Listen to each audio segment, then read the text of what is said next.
Welcome to Roots and Roofs, where we explore the intersection of motherhood and entrepreneurship in the real estate world. I am your host, Mackenzie Shelton. Join us as we dive into the unique journey of balancing family life with owning a thriving real estate business. Each episode, we will uncover inspiring stories, practical tips, mindset conversations, and expert insights from others who are carving their paths in the real estate industry.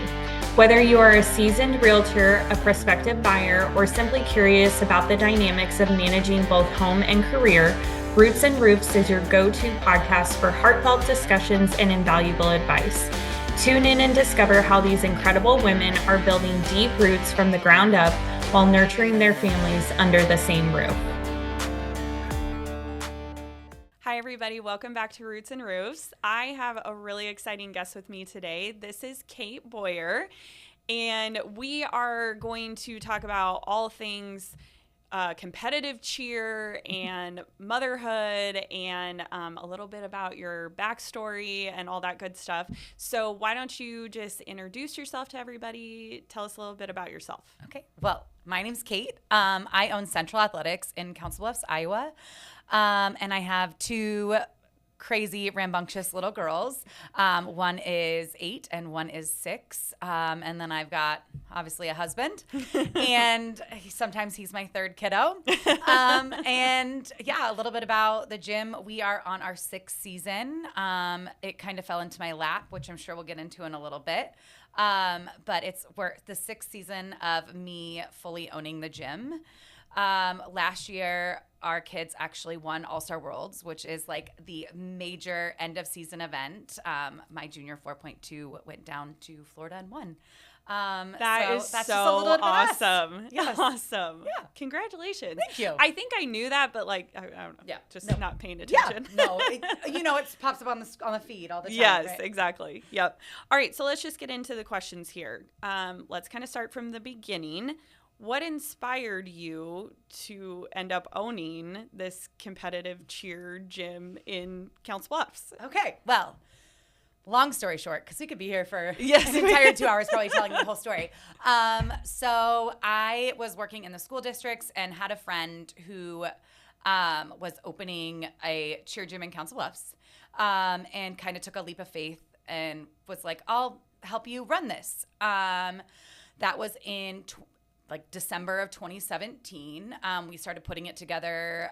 We opened our doors in April of 2018.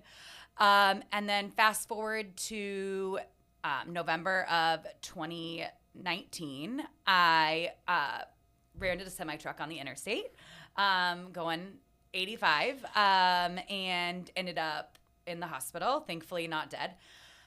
It wasn't my fault for the car accident. Hallelujah. The driver was stopped fixing his GPS when there was a bunch of construction. Oh, okay, that makes sense. I don't think I knew how it actually. I just knew you ran into the back of it. So we were on it. If you're coming out of Council Bluffs on Southeast Expressway, there was all the construction of the from Southeast Expressway towards Omaha, I guess west. All that weird windy whatever. Well, as someone who drives I drive home every night at 10 o'clock. You just get in the car, you're kind of on autopilot. I come around, literally come off the expressway or off the on-ramp onto the interstate, and he was stopped, but not stopped off. He was stopped on the interstate. And he didn't have his flashers on, he didn't have anything. So I just saw red lights. And then again, you're on autopilot. So that's the only way I can explain it. All of a sudden I realized, shit.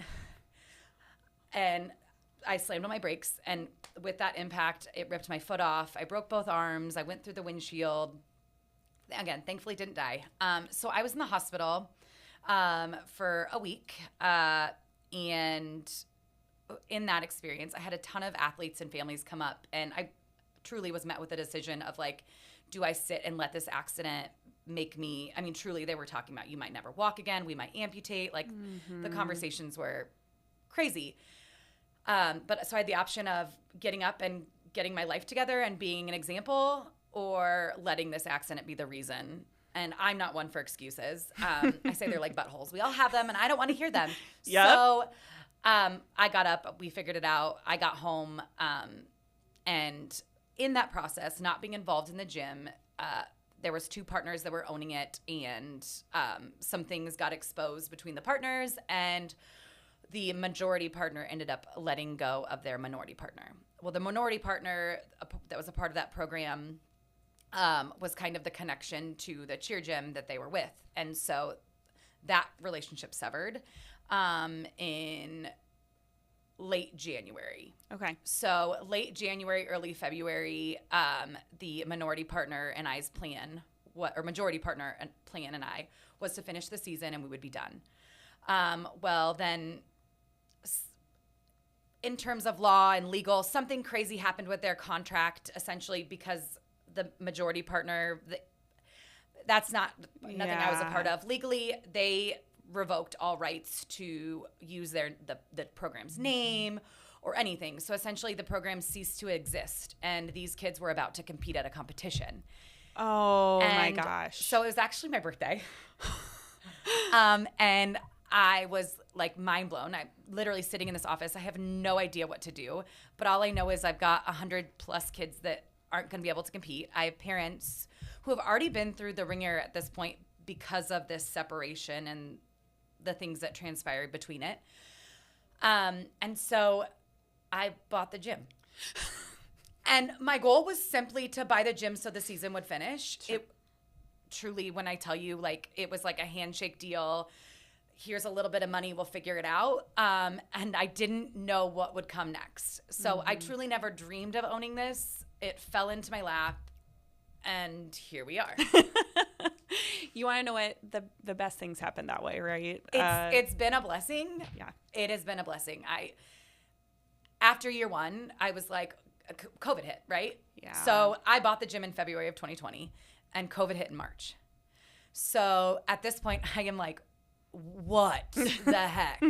But again, I bought this gym for the families, and the families proved in that moment that they were in it because they believed in what I was doing and these kids. And so a lot of those families helped pay tuition when our doors were closed. Like, they supported us through that year, which was insane. And then from there, it was a family. It wasn't, I truly don't walk around and tell people like, oh, I'm the owner. People walk in the gym and I'm not like, hi, I'm the owner. Yeah. I'm just an employee there, and we own it together, because without the families from encouraging me to do it truly, but then also being there through COVID, I wouldn't have a gym. Yeah, absolutely. That's so amazing. You know, I kind of have a similar story with how I ended up with my real estate team. I think I've talked about this on the podcast just a little bit, but I did not want to own a real estate team. I never wanted to. I kind of got dragged into it with a business partner, and then he and I decided to go separate ways. And then I was kind of like, well, I'll just, buy him out and kind of keep this going. And it's one of those things where, like, I'm so grateful now, and clearly, like, God had a hand in all of that. 1,000%. But that was not the goal when I started. And I don't know how many times I'm like, okay, well, this wasn't my goal, so if it ends, it's okay. Like, like I'm constantly like, well, waiting for the shoe to drop. Like, for sure. It's such a blessing. It doesn't feel like a job. It doesn't feel like work. I mean, there are days that are tough, and like we'll talk about balancing a family and all the other things. And owning a business is not for the faint of heart. Agreed. And truly, it was. If God changed me in that car accident, and I would not have been the person needed to run this business had I not had my head thrown through a windshield. Truly, I say that all the time. Like, it was the wake up call, reality check I needed in life. Yeah. But it is not for the faint of heart. And there are days where I'm like, wow, what did I get myself into? But then there are days where I like come home and I'm like, wow, I'm so lucky to be able to do this every day. Yeah. Absolutely. And they can happen in like the same second. Right. Yeah. 1 hour and 1 hour later. I literally just asked an athlete if they thought I was bipolar. Because I'm like, I swear I can be on the highest of highs and the lowest of lows within 5 seconds. Oh my gosh. Well, okay. So let's kind of talk about Brian and how did he support you in kind of this like crazy journey. And even because I know you're out of town a lot and, obviously long hours at the gym and all that stuff. And it's usually in the evenings. Like, so kind of talk to me a little bit about like, what does it look like day to day? What else, is he kind of helping you with outside of that? Well, Brian. Yes. So Mackenzie sold us our very first house. Yes. And my husband is the exact opposite of me, which he is the calm to my crazy. He is just always even keel. Like, I cannot explain a more even keel. Like, something will happen. This literally just happened when we were in South Dakota. The GPS took us on the wrong route. And we didn't believe the person in Custer State Park that was like, oh, your GPSs aren't going to work. And I'm like, I have this new Bronco. It will. And so we got to Mount Rushmore, which we went to see like the lighting ceremony. And that was the most, Blakely and Collins were like, what? Because truly the lights just turn on. Oh, That's it? It's just the lights turn on. And it's like a 40-minute like park ranger speech and then a 20-minute video and then the lights turn on. And I was expecting like a laser show. Yeah. Or something. Like, we're out there at 9:30 at night. Right. Like, no. So anyways, they were like, wah, wah. Yeah. It was truly like a, wow. Okay. So the GPS took us there the right way. But on the way home, it didn't. Somehow we selected the wrong whatever. And it took us on the scenic drive at 11 o'clock at night. Right?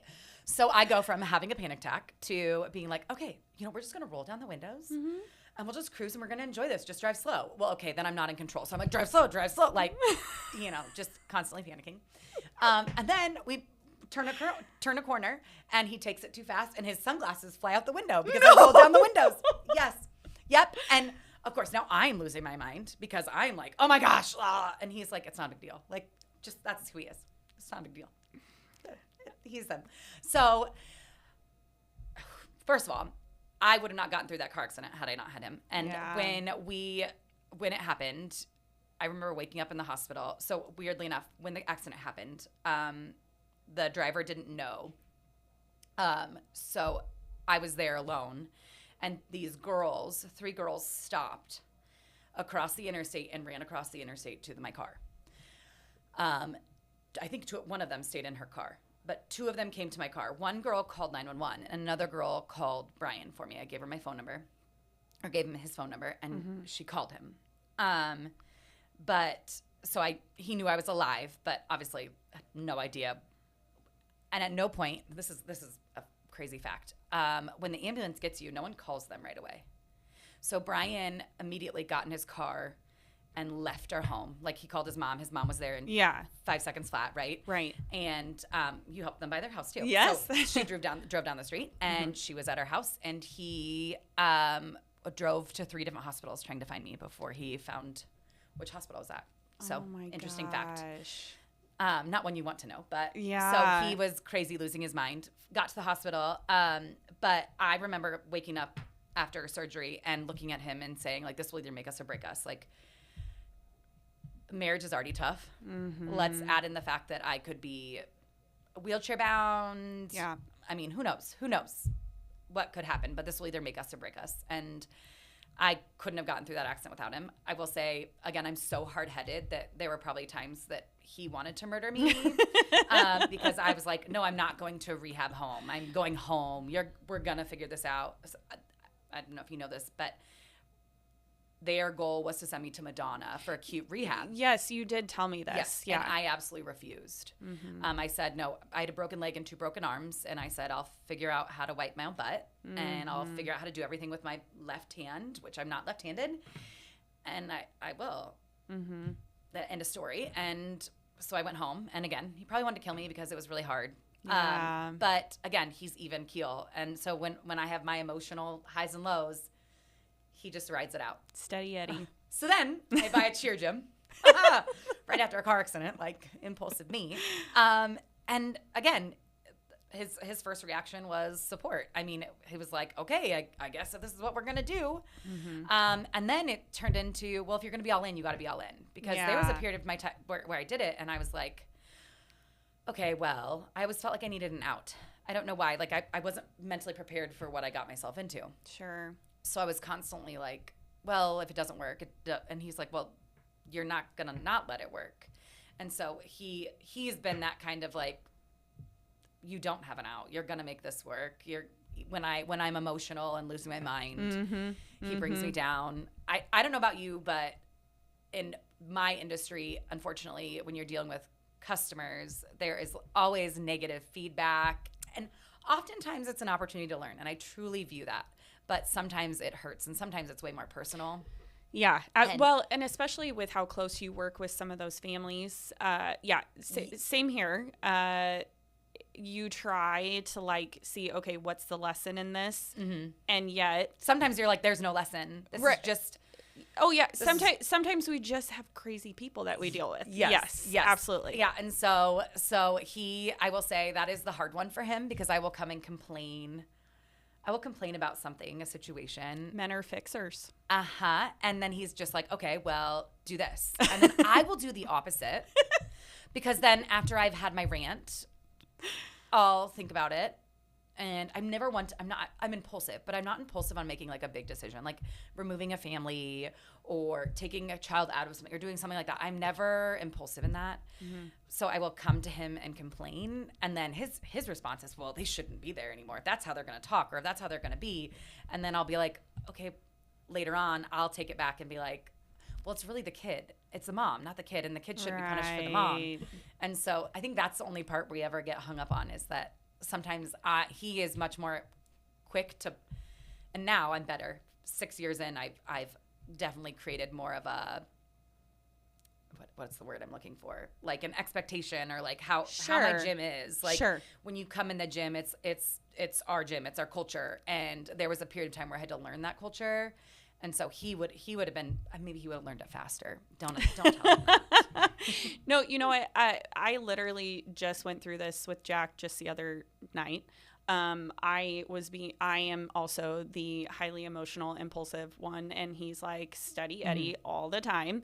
And he is also a fixer, right? So I'm telling him something that's going on and how I'm just tired and frustrated. And while I feel all of those things, it's not like this like overwhelming, like I want to quit doing what I'm doing tomorrow sort of thing.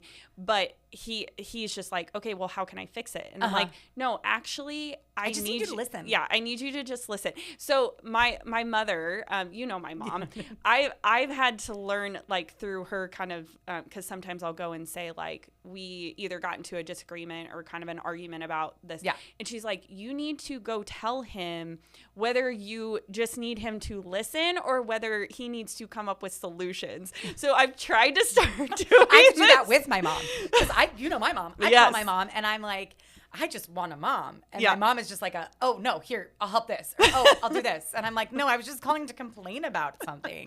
Like, I just needed to vent to you and not be judged for it. Right. That's so funny. Yeah. But, marriage is hard for all of those reasons. Marriage is especially hard when either you or your partner or both of you are running businesses. 1,000%. So at that transition to our schedules, I know you asked about that. Yes. So Brian is a mailman.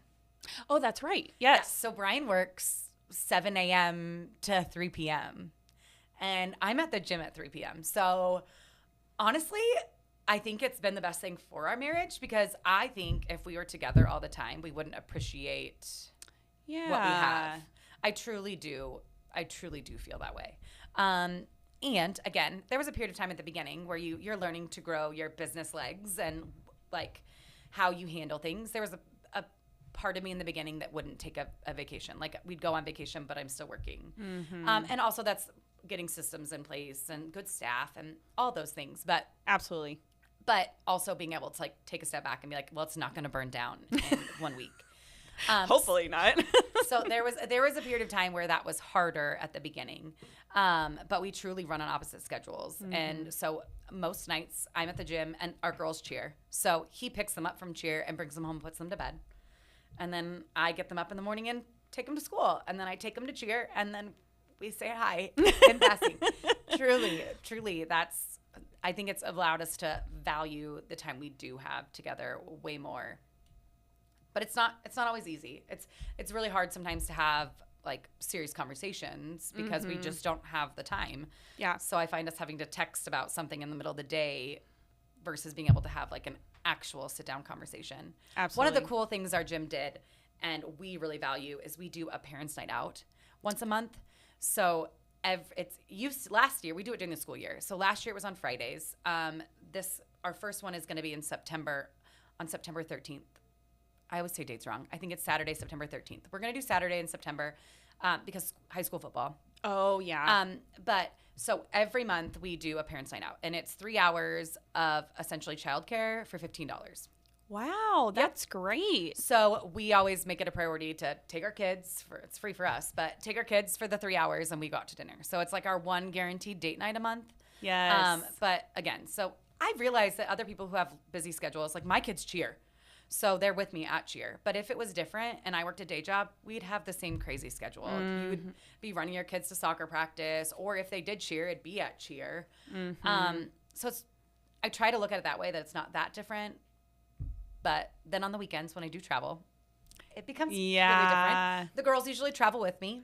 Sure. Blakely competes on our higher level team right now, so she is traveling already. So Coco gets to go with us and have fun. But I also have judged previously for different organizations to be involved in cheerleading.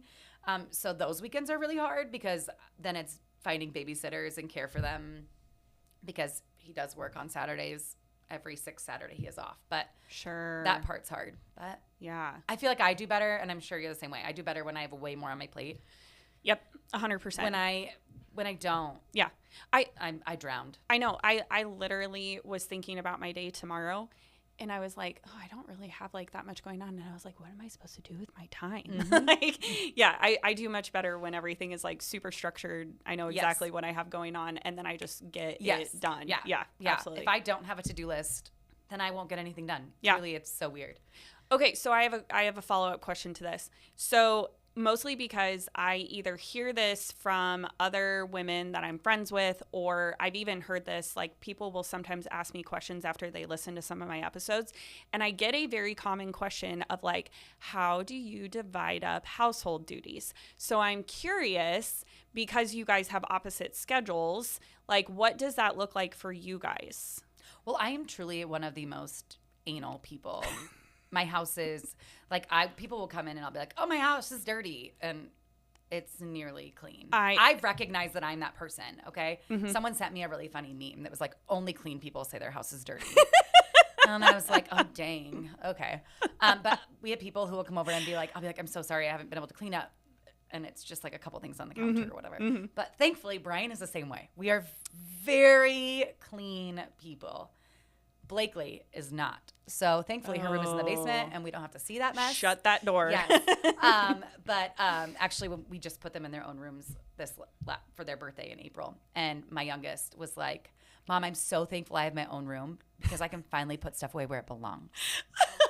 And I'm like, that is sad. That is sad. You want to know You've been with a chaotic ADHDer and you are clearly OCD. So, I mean, we've all got our letters. So right. Our two oldest are night and day different, right? My oldest is actually the one that my husband and I are both pretty clean ourselves. Like we have 4 kids, so I wouldn't say our house is spotless all the time. I would love for it to be spotless, but like I need to like be realistic here and not drive myself insane. Like that's what I was doing for a little while when the kids were younger, and I was like, okay, I have to stop doing this because it's doing is stressing me out, which is then stressing them out, and then they're not enjoying their lives. Like what are we doing this for? But my oldest is the one that is like OCD. Everything has to have a place. My second is I've so heard that typically it's the other way around. Well, I got lucky. Yeah, you did. Well, they also used to share a room when they were little, and when they finally got their own spaces, probably about that same age, they were like, oh thank goodness, so great, right? Yeah. Because the oldest would always be saying to the second, like, you need to clean up your set, all that stuff. No. So no, it's so funny. So people joke that like my house looks like you're gonna walk in for a showing, truly, except for if you go in the basement. Don't go down there. But no, we're both just really clean. Brian does all the outside yard work. I do nothing outside, nothing. I think probably the one thing that I always share the brunt of is laundry, but I actually really enjoy doing laundry Perfect. I love to listen to books and read. So I'm really into fantasy with a little hint of smut. Yeah. A little Court of Thorns and Roses. And so I enjoy doing it because I can put my headphones in. Yeah. And the kids can't really bother me in that time, although they seem to bother us no matter what we do. Of course. My husband could be sitting on the couch. Still come to me as I'm sitting on my bed, listening to my book, folding laundry, and ask me the question. But yeah, I don't know. That part has never been. I mean, there are the times where you come home and I'm like, are you effing kidding me? You could have done the dishes. Actually, that just happened last week. I came and got in bed and I was like, what were you doing since you got off? And he was like, oh, okay, we're going to go there. It's okay. We do the same thing sometimes. Yeah. I will say for him, the biggest transition was him understanding. So again, I own a business that operates from 5 p.m. to 10 p.m. But as a business owner, you function 24/7. Oh, absolutely. And so that was a big jump in our marriage and understanding when I bought the gym, because he would come home and be like, what'd you do all day? You know, there was a lot of that lack of understanding of what it takes to actually run a business. And early on, I didn't delegate as well either. I still don't. I'm very bad at delegating. I am a very much like, I'll just do it myself because I know it'll be done right. Control freak, yes. Which is not good in terms of all the systems you set up. I spend time making systems to then just break them. That part's that. But yeah, that was a hard one. And so, but again, then I come home and I say the same thing to him. But I don't know if he's had a bad day and he needed time. You know what I'm saying? Yeah. Like, again, we barely communicate because we're so busy. Yeah. And then you come home and you're like, why isn't the dishes done? And so I think that's probably the only one that really gets us, both of us going. Yeah. Is the sink being full of dishes. Sure. That's truly everything else. We also bought a robot. We did too. Ours is just the vacuum, not the mopper, because we have new oak, like hardwood, and they said don't put that on the hardwood. Because they're real hardwood. They said it's bad for the real hardwood. Because it can leave water. Oh, sure. Yeah. I don't know. So we tried to take care of it because, as you know, we bought a really old house last time and spent a ton of money on that. And so this one, we're like, we want to keep it looking new as long as we can. But so her name is Clean Latifah, and she vacuums every night. Yes. I love that. I love that. And she goes to work every night and she vacuums her house. So that was like a lifesaver because, again, there was a period of my time where I didn't have that. And I felt like we have 2 cats. So it would always bother me. I'm constantly vacuuming. Constantly, because the cat hair and then kids. Yep. So absolutely, she saves my life. That's what keeps my house clean. That is so. First of all, I'm gonna go home and name our robot. I'm thinking of names right now. Do it. But yeah, we don't run ours every single day, mostly because we're home. Like between Jack and I, we're home a lot. Yeah. So it would just be kind of annoying to. We have it run at night, 11 o'clock. Every night. Really? Every night. It doesn't bother you guys when you're No. And then we have so it came with like magnetic strips that go in front of like the doors. And I bought extra ones. So like it doesn't even hit the doors because there's like a little black strip in front of the carpet of each bedroom door. And it just stops and then turns around. Oh, that's great. I was too cheap to pay for the one that maps itself. Oh, see, I got the one that maps itself. No, I was too cheap. Yeah, no, too cheap. And I didn't even, I think I have a Shark. I don't even have like the fancy robot one. But it like stops at the doors. And I guess now I don't even really hear it. Oh, sure. Yeah. So Blakely, when she moved downstairs, did hear it the first few times and was like creeped out. I'm like, it's just Clean Latifah. Like she's just going to work. Oh my gosh, I love the name so much. Okay, so let's get back to some of the questions here. Okay. So let's kind of talk a little bit about like what is your vision moving for, or like your vision this year moving forward with your gym? Like, tell us just a little bit more of like the nitty gritty on that. Well, I really struggle with that. Okay. I really struggle with making like my goal is just to help kids for as long as I can. Okay. I am truly not a business person at heart. I mean that from the bottom of my heart. Like Brian takes a lot of the brunt of like dealing with paying the bills and the finances, because that is not, it doesn't give me joy, and I suck at it. I failed algebra way too many times. Oh, no. to be doing that stuff. But anyways, I mean, my goal is just to do it as long as I can. I do joke with the kids every year. I'm like, oh, it might be our last year, but I just signed a 5-year lease in a new gym. So we got it for 5 years. Which my sister-in-law helped you with. Yes. Yeah. That was a weird connection. Yeah. I didn't even know how I got Manny's information. I gave it to you. Did you really? Yeah. Yes. Yeah. I can remember. It's been so long. I know. You were looking for a while. Yes. And then we went to that property like 75 times, which has been so much fun. Yeah. And then she had to deal with me. Sorry, Mandy, if you're listening to this. But so we just signed a 5-year lease with a 5-year option to renew. And it's 13,000 square feet. So it's a huge gym and it's a great facility for us. So we're in it for 5 years. My goal is to do it as long as I can. Yeah. I don't know. People are like, oh, are you going to let your girls run it someday? Are you going to sell it? I don't know. I just want to do it. I want to do it for as long as it's fun. Yeah. And I love it. And right now, I love coaching. I love being with the kids. I still lose my mind every day, usually. Again, it's my bipolar. But I love it. And so that's my goal right now, is just to do it as long as we can and impact as many kids as we can in Council Bluffs. Yeah. One of the biggest things in Council Bluffs is, and it's a big barrier for kids in Council Bluffs, is income. Yes. So unfortunately, it is a lower income area. So one of the big things that we focus on is keeping costs as low as we can. Unfortunately, what parents don't realize is cheer, and just in general, is an expensive sport. I mean, every sport is expensive now. I was just talking with somebody about dance fees, and I absolutely died when I heard that she spent the equivalent on dance that she did to cheer. And I was like, whoa, I thought cheer was expensive. And then I talked to somebody whose kid does select baseball, and I was like, damn, sorry, but holy moly, I died when I heard. And I always thought hockey was expensive. And then you hear what these kids pay for baseball and year-round training, and holy moly.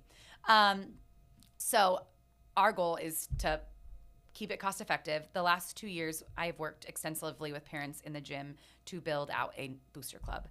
And we've had one prior. They reformed last year, and our goal is to raise as much money as we can for scholarships to help families offset the cost. So we do scholarships, but we also offer like the ability to go work at Baxter Arena and offset your bill that way. Obviously, we do like traditional fundraising and things like that. But this year, their big emphasis is building out actual events that bring us scholarship income. Typically, all the scholarship we get to give out is like, oh, if we did cookie dough sales, they take $1 of every cookie dough sale. And so we get a little bit of money. And so we're giving out like $1,000 or $1,500, which is still great. Yeah. But their goal this year is to do a bunch of events. We're doing a sip and slay in December, which is, yes, I can send you an invite. But that sounds like fun. It's $45 for a 5-hour party bus, and all the money goes to athlete scholarships. That is awesome. Essentially, we will have over $3,000 in scholarship just from that event if we sell out. Yeah. And we're just going to go get drunk on the party bus. Perfect. Yes. Perfect. That sounds great. But so, I mean, that's our mission and dream right now, is just to impact as many kids as we can and provide a safe space in Council Bluffs. There are options in Omaha. A lot of them are a long drive. And unfortunately, a lot of those Omaha prices are a lot higher than us. So we just continue to try and be reasonably priced and be an option in Council Bluffs. Yeah, I love that so much. Council Bluffs is also one of the areas, mostly because it's just a smaller population and everything, but there is a lack of like just more competitive sports, period. Yes. Right? We've kind of struggled with this. Thankfully, because we live in Iowa and my kids all ended up loving wrestling so far. Like wrestling, you don't have a problem finding good. No. But like had they wanted to do any other sport, we know so many families in our area, because we're right outside of Council Bluffs in Underwood. We know so many families that drive all the way to West Omaha for like select baseball and soccer and all these things. And it's like, man, if Council Bluffs can figure some of that out, like all the kids in Southwest Iowa benefit from that. Yes. Because I'm sure you have people that come We've got kids from Villisca. We've got Wow. kids from, I've had kids that drive from Fremont, Nebraska. But we've got kids from Underwood, Missouri Valley, Trainer, Villisca. Like, I mean, there's nothing in Southwest Iowa. No. Absolutely nothing. I mean, you truly have to go to like Kansas City or Sioux City. And in Sioux City, there really isn't a bunch of options either. And that's a long drive. So yeah, that's our goal is just to offer as much as we can. We're trying to build out more rec style programs because all-star cheerleading, like I said, is expensive. I mean, it's competition fees, it's choreography, it's travel, it's those fees that like we can't control. So we have built out a new like recreational cheer program that actually starts tonight. But so that is a weekly payment for 12 weeks. It's low cost, but allows more kids to be in and involved. We want to have as many kids have it be an option. Yeah, I love that so much. Tessa is actually going to do her trial class. Yes, yeah, tiny tumbling. Yes. Well, my mom was kind of like, oh, competitive cheer, you know, it's a lot. and she just knows because like with my job, she's like, how could you like also make the time commitment to something like that? And I was like, you know, she's really tiny, so I feel like she would actually do well. Flyer. Yeah, yes. Like she would do well in something like that. So we're very excited to try it out. Yeah, no, it is a lot, but it's not. And that's the other thing is like we try really hard to be, as a mom, I try to be really hard when I'm building out schedules. Like for our lower level teams, it's an hour a week. Or an hour twice a week. So you're there for an hour and an hour. If you were doing dance, if you were doing wrestling, it'd be the same sort of thing. Absolutely. Yes. Yeah. Agreed. And a lot of our parents don't even stay. We have a good lobby space that parents can sit and do stuff. One of my best friends drives from West Omaha and she works while her kids are cheering. Oh, sure. Yes. Yeah. But so like truly some parents stay, some parents don't. A lot of our parents carpool. Yeah. I love that. Okay. One last question for you because we're going to kind of wrap up the time here. What advice would you give to specifically a mom who is either looking to start her own business or like even just kind of has something on her heart? What would be the one piece of advice that you would give to somebody who's looking to do that? Go for it. I love that. I mean it from the bottom of my heart. Go for it. To me, there's a lot of hard in it, but it's my kids get to see that. My kids get to watch me do something and lead something. Blakely says often, she'll be like, oh, I want to be like my mom. I want to be a leader like my mom. And that's something like, again, that's the whole reason we do this. We want to impact kids. We want to be there for kids. And that goes for my kids. I want them to see that a woman can lead, a woman can be. Specifically for Blakely, I want her to know that there's not a problem to be the loudest woman in the room. It's not a problem. Yeah. Now I don't want her to be loud with me. We struggle with that. But I want her to be I want her to see that it's you don't have to go be a 9 to 5. You can do whatever your heart desires. Yeah. And as someone who grew up in, my dad working 9 to 5 and my mom was a stay-at-home mom, I guess entrepreneurship wasn't like something that I saw. It wasn't displayed. And so I love being able to be that example to my kids. And again, as hard as it is, I feel like it's given me my life back. Yes. So yes, I work all the time and it's crazy but it's also the most rewarding thing I've ever done in my life. And I get to share something with my kids. And I get to share something with women and girls and boys in the community that I love. And it's not a job. So if it's on your heart, do it. If you want to do it, do it. There's always going to be a fear of failure. I still have it. 6 years in, I fear of failing all the time. I have horrible imposter syndrome. And I constantly am like, why? No one cares what I don't know what I'm doing. That's constant. But again, just do it. You'll never know if you don't try. I love that. I think as a business owner, imposter syndrome never goes away. Like literally ever. Because I'm right there with you. And like I don't know how many times I'll respond to an email and be like, I just made that up. I swear I sounded smart. Like I must know it somewhere. Right. But I don't feel like that was coming from me. Like, I'm already dealing with like that almost 40 thing too. And I'm like, I swear I'm still 20. Like, I'm not qualified to have these business conversations or make these big business decisions. Right. Yeah, no. So Yep. that part's hard. The imposter syndrome is hard. I agree. And then again, it's just hard to open yourself up. I wish that more people who came through the doors of small businesses looked at things through that lens. Yeah. Does that make sense? Absolutely. Because I feel like far too often you walk in with like, and I'm not saying lower your expectations. I'm just saying change the lens that you view it from, because these small business owners, these salon owners, they have families. They're, I don't know how often you'll get an email and you'll respond and people will be upset that you didn't respond within a certain amount of time. Oh, like, yeah. I'm so sorry. Like, but you can't reply and be like, I'm so sorry, I have a life. Like, yes. So, that's real estate for sure. Yeah. If you don't answer people right away, I would say most people give you grace, but it's it's so hard. I struggle with that overtaking the negative and not viewing the positive. Yeah. Like, I will take that negative critique and like perseverate on it for way too long. Yeah. And again, I'll get 3 positives in that time and it won't clear the negative. So again, you're balancing, you're juggling so much. So just looking at it with a different lens, like, oh, she is crazy. I have amazing families that 100%, I will walk in with my hands full of stuff and people will take them off. And, we have a book club where we get together once a month, and truly we call it book club. We do pick monthly books, but we really just get together and bitch and drink. Sure.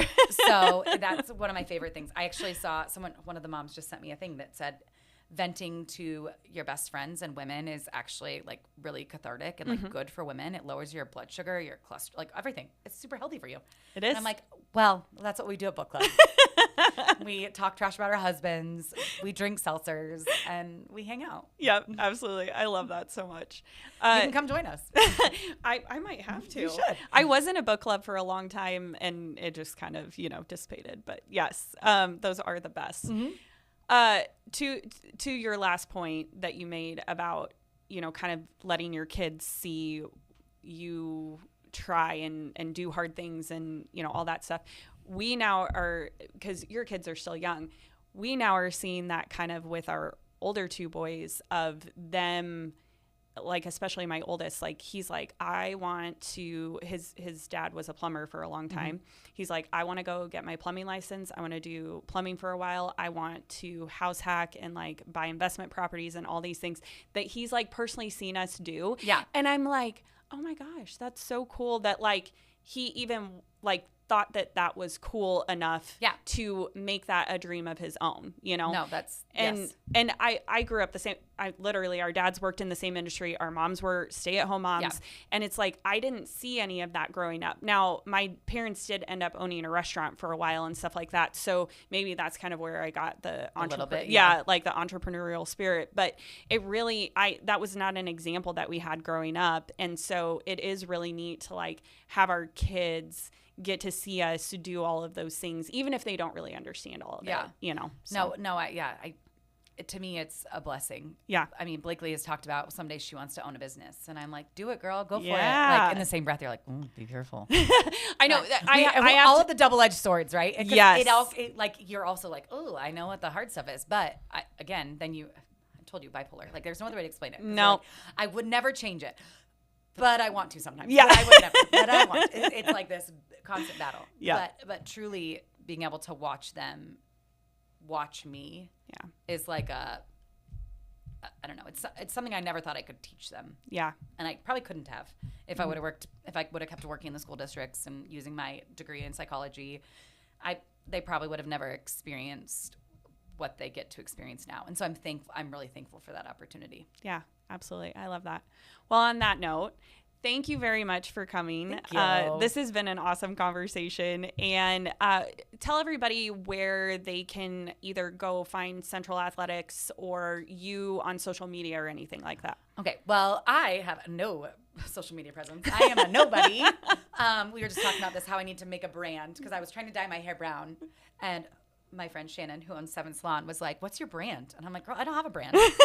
And she's like, no, you have a brand. You need to You need to start You do. figuring out who you are. And I'm like, oh, whoa, okay, this is getting serious.